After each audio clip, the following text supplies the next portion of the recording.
पजरवा अइली।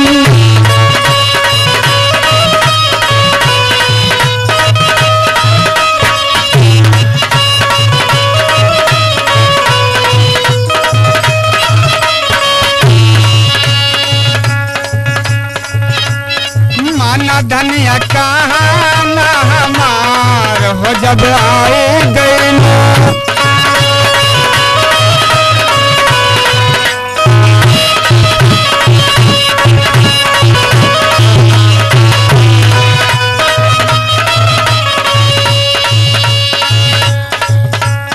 बतावत ही तहार कहना था हम बहुत अच्छा से मानब। अच्छा लेकिन बतावत ही में का परेशानी है। का परेशानी है बतावा तो। बतावत ही मनवा में हमरे एक आयल बासुतार हो। देखल चाहतानी राजा गौआ जवार हो।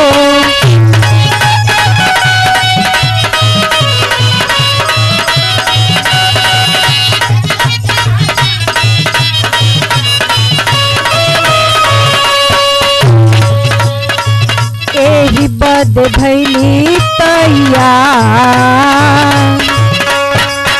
एही बद भैली तैयार हो पजरवा अइली।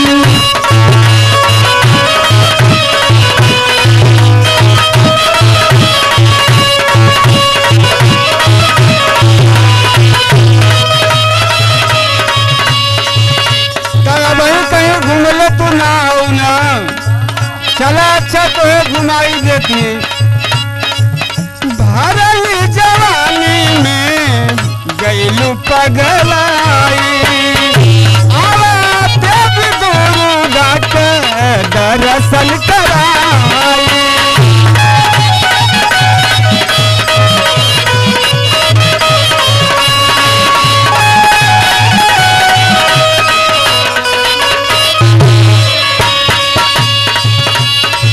दुर्गा जी के दर्शन करबू।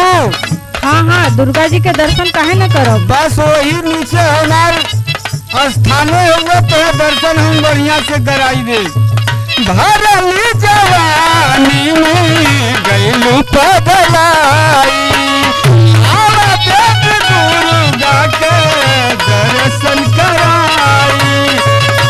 गूंज जाए कारा हो दुआर जब आई गई।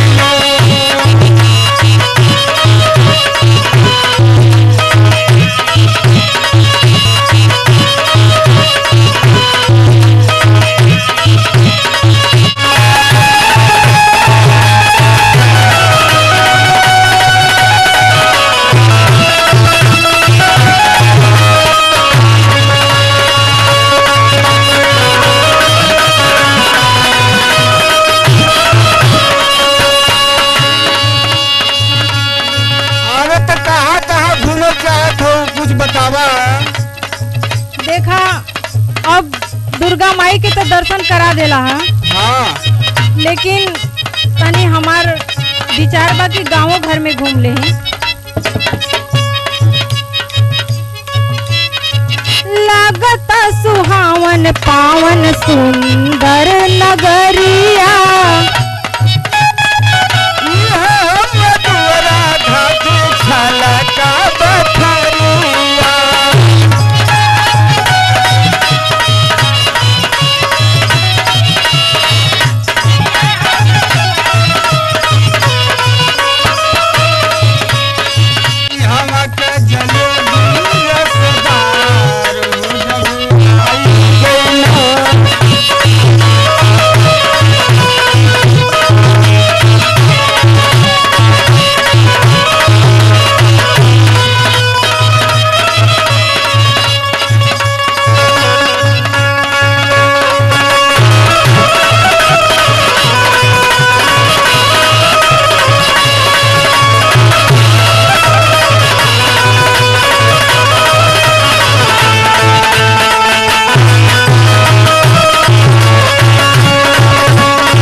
कहिए के चाहत रहिए कि सतेशोगढ़ चली अगड़ानंद महाराज जी के दर्शन कर ले। चला तो वो पूरा कर दे इच्छा तो हाथ। चला ठीक बा।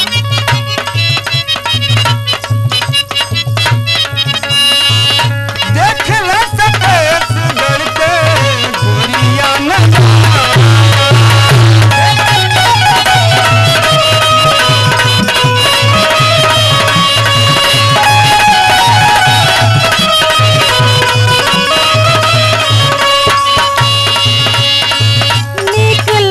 हमारा के गौआई सारा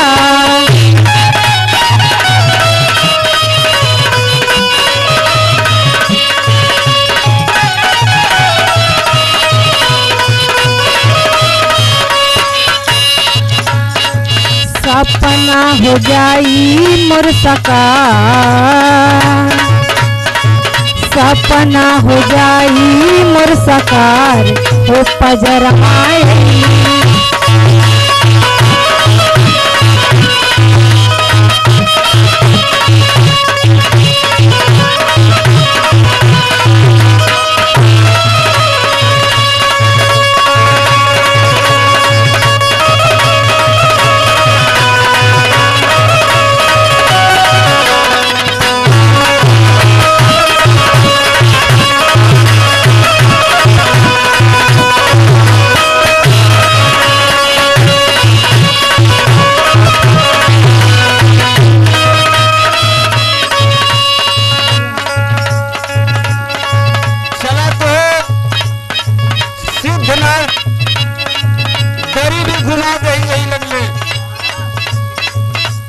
चला हम कब से तैयार है।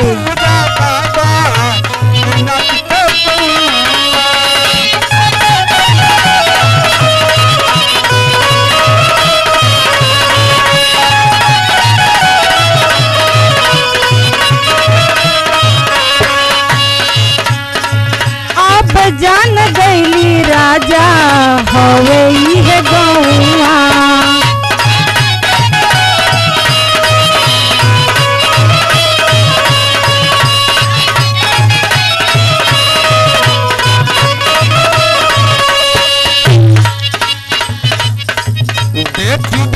बंधा लहरे तार, देखू बेला बंधा लहरे तार, जब आई गई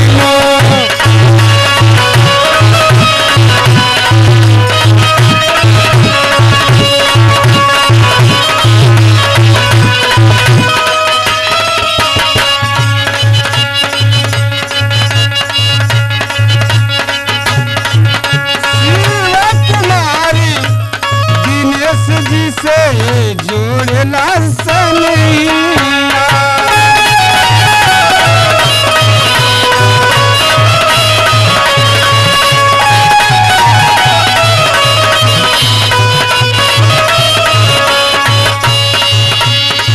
प्यार से निहारब सैया देखी सारी दुनिया,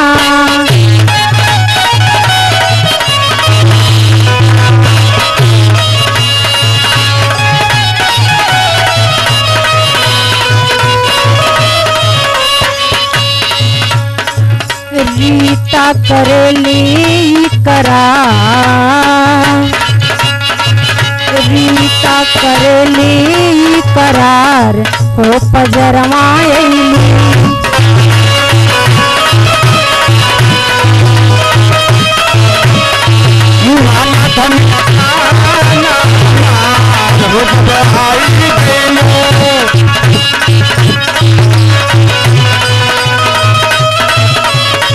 माना धनिया कहाना हमार हो जब आई गईलो, घरवा से करत हम विचार हो पजरमाएली। माना धनिया कहाना हमार जब आई